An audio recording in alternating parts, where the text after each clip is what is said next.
koira te ki o ngā mātua tūpuna. And I have the privilege now of introducing to you another two of my colleagues from the Maori Land Corps. E ka tūwaka ia au I rungi te tainga mai o ēnei kaimai no te kōtipinua Māori ki roto o Wanganui, mai ngā tōpito whānui o te motu. So I want to introduce to you Kathleen and Tiawana, and I'll invite them to tell us a little bit about themselves before we get into our next session. So, tēnā kōrua.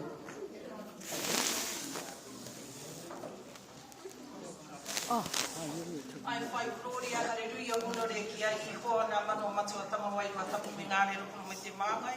Are ko me ka piriwiri tua hāmuera māngai kei roto ai ana I āka nei ai.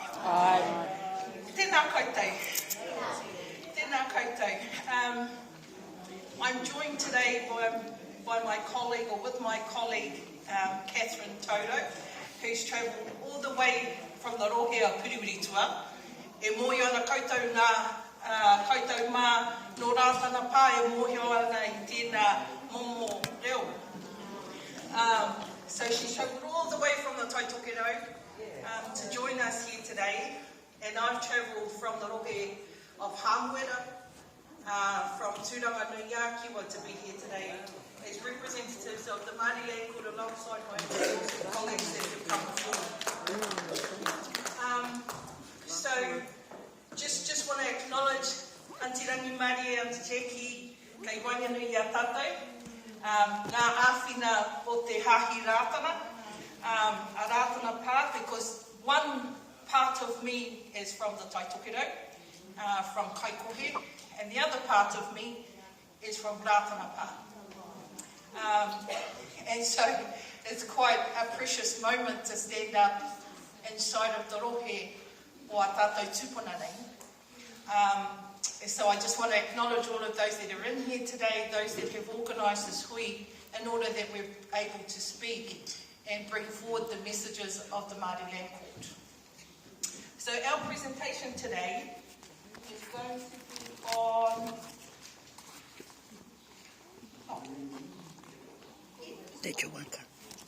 So our presentation today is going to be on the legislative change dispute resolution. So dispute resolution in layman term or easy terms is when you've got an issue from one group of people to another. We have a dispute resolution service at the Māori Land Court that helps our koutou, helps you to resolve those issues. Okay, so that's what our kōrero will be about today. Ko wai mātou, so the three people that you're seeing here on my left is Chief Judge Isaac, that resides, although he's located in Wellington, he also resides in Tūranga Nui Kiwa or in the Gisborne office.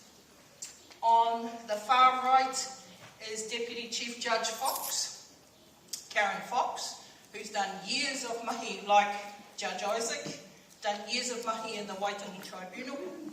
She's our Deputy Chief, and right in the middle there is our Chief Exec, Steve Gunson, who handles and manages the operations of the Māori Land Court. So, why is dispute resolution important? Put up your hand if you're a Māori landowner. Should be tātou katoa. So, put up your hand if you have witnessed disputes, conflicts and issues.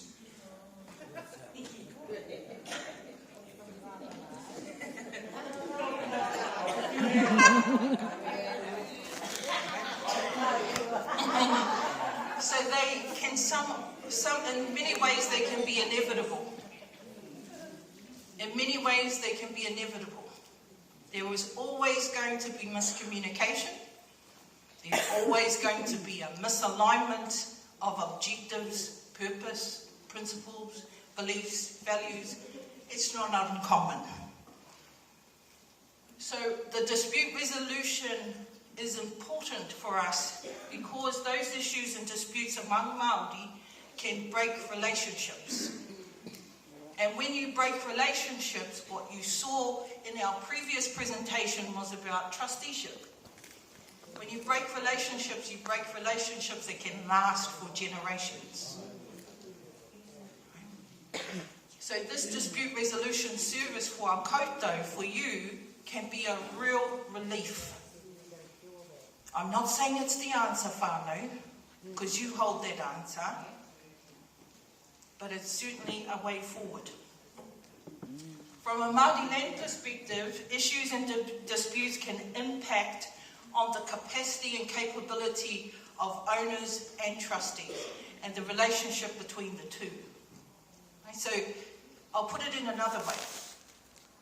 It can destroy our leadership capability and capacity if we don't look to resolve those issues.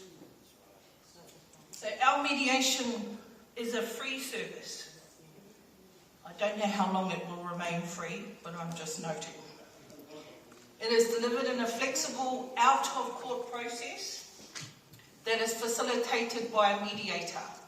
The mediator can be appointed by the court on your request, or a mediator can be appointed by yourselves from the parties that are in the dispute, who might choose somebody that is best fit to negotiate and support both parties to come to a solution.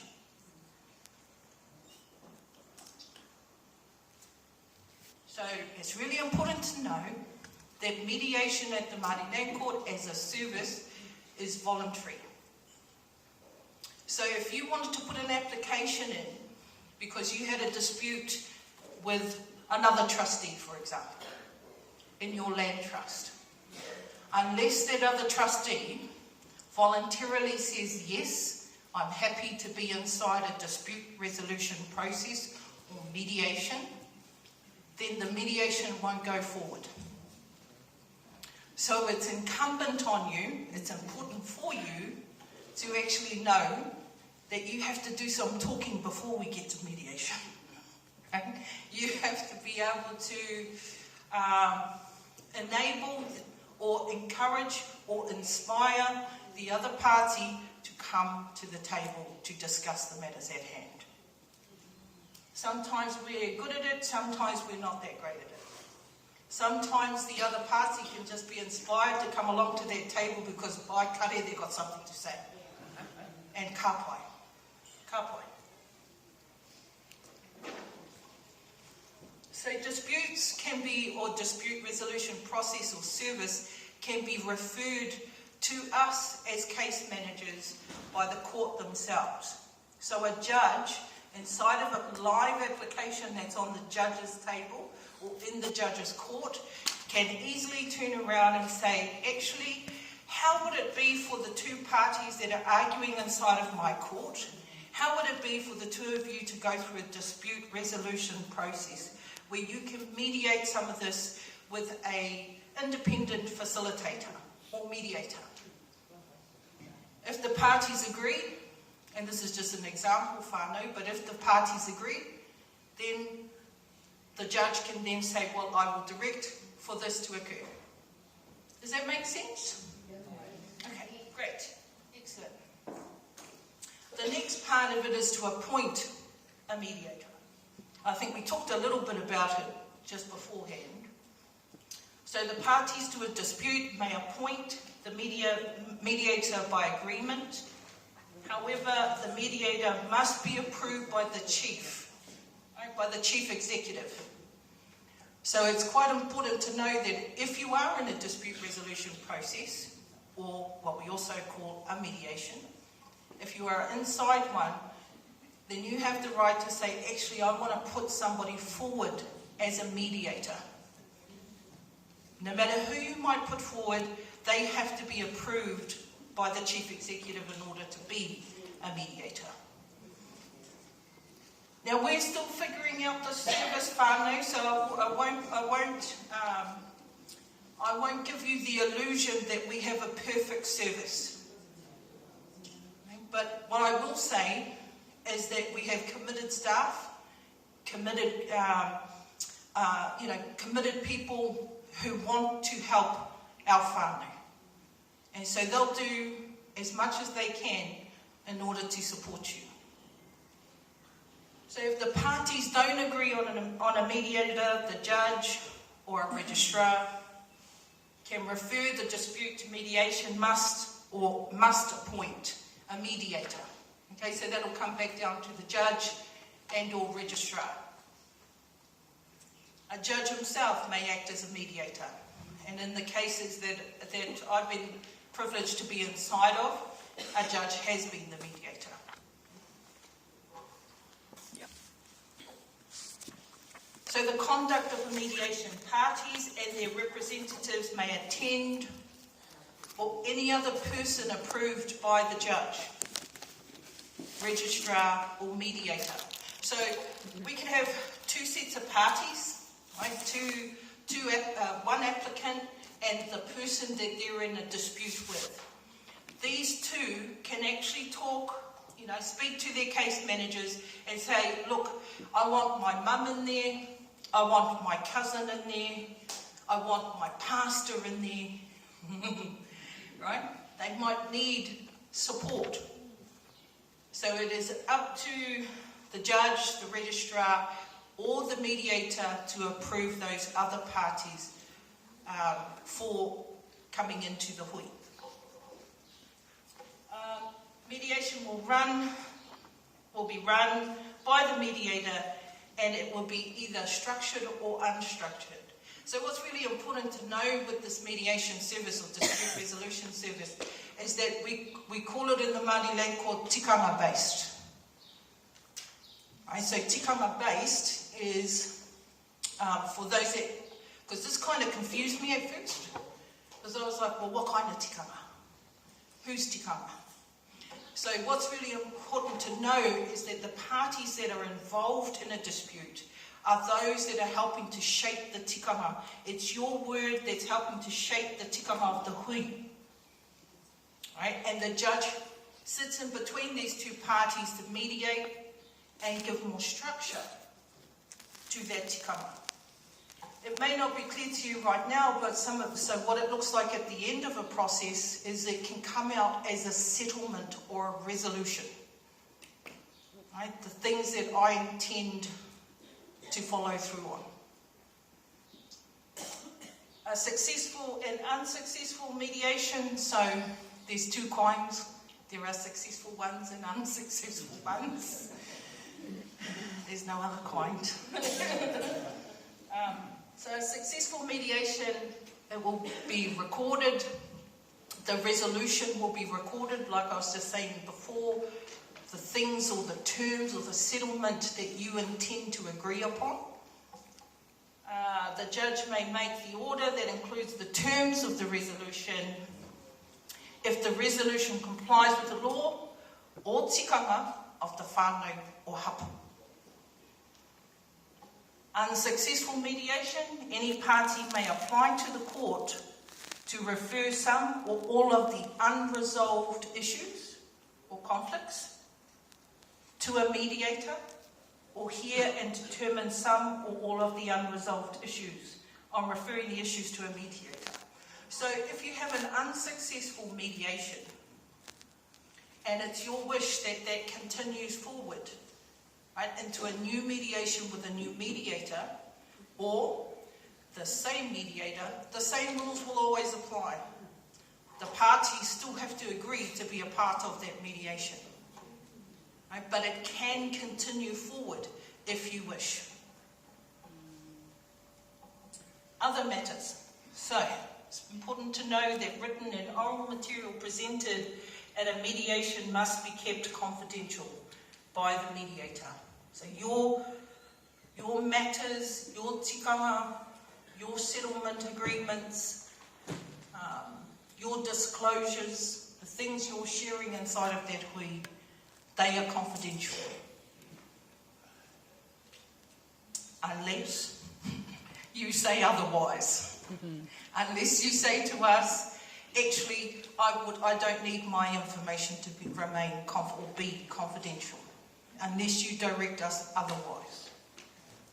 no person may be sued for defamation for statements made in mediation. So if you turn around and call someone a lovely, wonderful person in the negative sense, right, that can't be used against you in a defamation case. Statements made and material presented at a mediation are admissible in a subsequent mediation of the same issues, which is what we just talked about before. So just to simplify this a little bit more, you can see the life cycle starting from application at the bottom. I've gone to the 6 o'clock, following the arrows all the way around. An application for a dispute resolution case comes in. Simply, a mediator is appointed. In that mediation, a mediation agreement is come to. If not, it would be deemed unsuccessful, an unsuccessful mediation. Mediation is therefore conducted and a settlement has come to at the end. Does that make sense? Yeah. Does that simplify things for you and knowing what a dispute resolution application or a dispute resolution service might look like for you? Okay, so there is opportunity for those that all put their hands up and said, yes, I've seen many issues inside of our land trust, whānau, and you name it. Right? For those that are dealing with issues that are land-based, trust-based, or otherwise, that the Māori Land Court can support and help with, then the dispute resolution service may be something for you to consider. I'm going to hand it over to my whamahi, Catherine. Tēnā koutou. Kia ora. Kia ora koutou. Tēs taurau te whenua. Thanks, Tio. Just want to acknowledge being here. It's only my second time ever visiting your beautiful city, Arohi. I also want to acknowledge Te Awa Tupua. My roots are into Hokianga, and when that legislation was passed and even being talked about, we were watching and thinking very closely about Tupuna Awa. And in Hokianga, it generated a lot of discussion. We're still some way off, I have to say, getting any kind of resolution. But I just wanted to acknowledge the mahi, and it was awesome to just hear that this morning about the mahi that's going on, and going forward, and I think it's a template in one way or another for a lot of us still to get there. I digress, not to question the Māori business. But yeah, thanks to Tio, our DR mediation process, I can't speak highly enough of it. I just want to give it an extra plug because in Tai Tukaro we like to stand our ground. But what we find in Te Whenua Māori is that's not always helpful.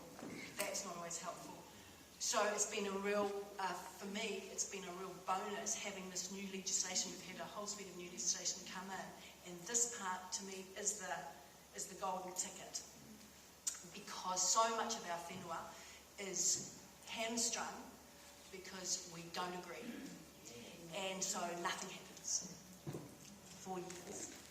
And in Tai Tukaro, it's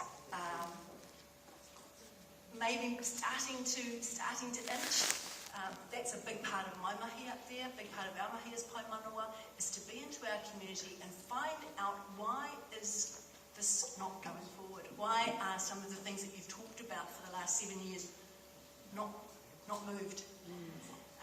And being able to talk about mediation, dispute resolution, tikanga based, it's confidential, it's you get to choose, we will assist you, it's free, use it. Haven't been flooded with applications, but I think once that door starts to open, we will see, we see some good results, then we'll see a lot more applications. So I would encourage you to look at it if you have that experience. it's certainly something that I really like to talk about. So, but I'm today, Mike talked about chefs, but my job is sweeper. Because I'm the sweeper. Just one more? That's it. I'm sweeper because all the legislative change that you've heard about from all the other speakers, what I've got to go over is an overview. So, I won't labour on these too long, but again, you'll have this given to you as part of your takeaways from these 2 days, and we also have over in our kiosk fact sheets, which have got just a little bit more detail about all these legislative changes. These are significant changes, each in their own right. Te Ture Whenua Māori's been around since 1993, and this is the first real, forward-looking set of amendments that we've had since then.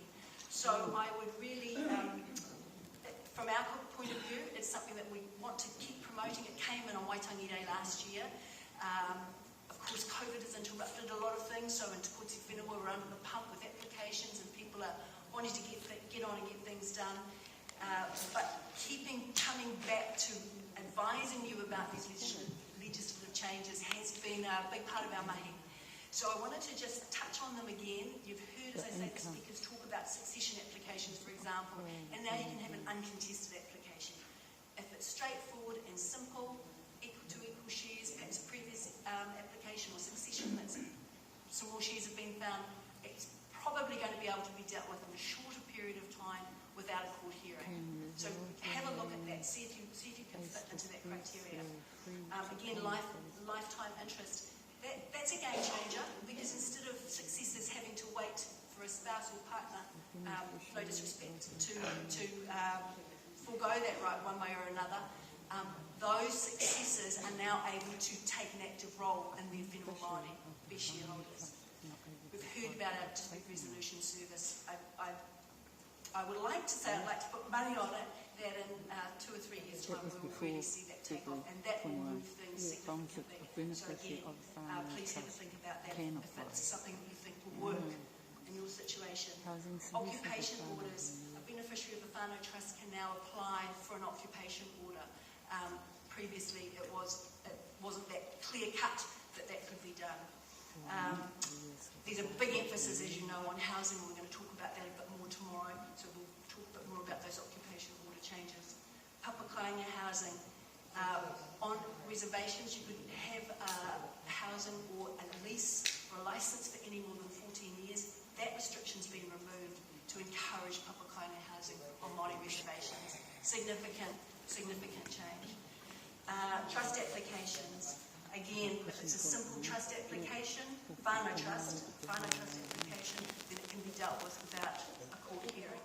So I want to just, as I say, sweep those changes into one kind of block for you to be aware of them. We do have more information if you're thinking that could be something you'd like to look at a little bit more. But we've got another day tomorrow where we'll be able to talk a bit more and answer any questions you've had. I realise there's a lot of information that you've been given today, but please take advantage of us being here. All of us are delighted to be here and happy to answer any questions, whether we've covered in our presentation or not. And actually down at our kiosk already this morning and sort of early afternoon, we've had lots of different questions, not necessarily relating to what we talked